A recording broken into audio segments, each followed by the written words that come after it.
We opened in 1996, just a little small farmhouse.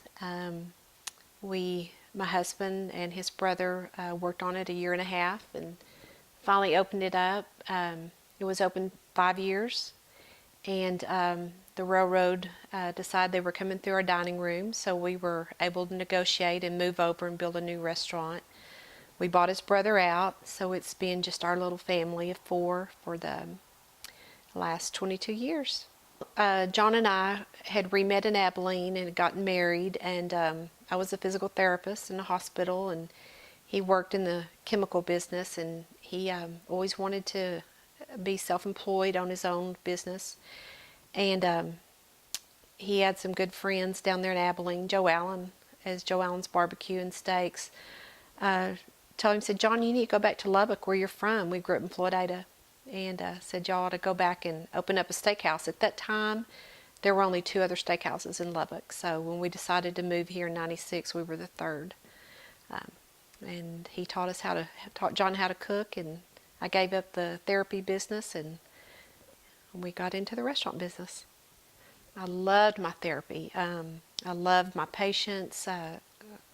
That's just was my dream job. But the restaurant, in a similar way, it's some of the same.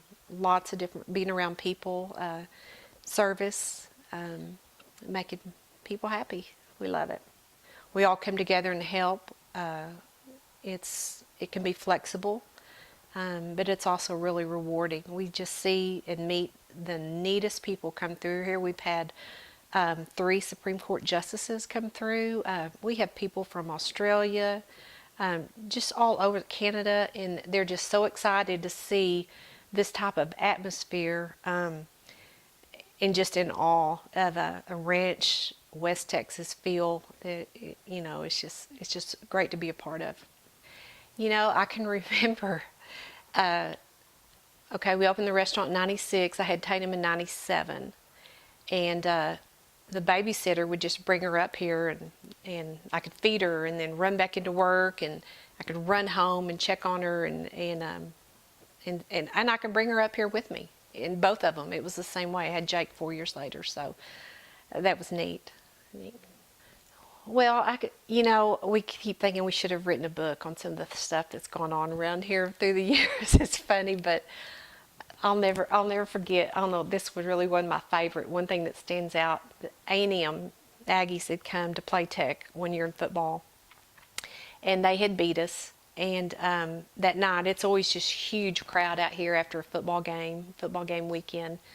And I think we had a 2-hour wait that night, and it was crazy inside. Somebody came up to me and they go, Miss Cagle, there's some Aggies out there on top of the roof.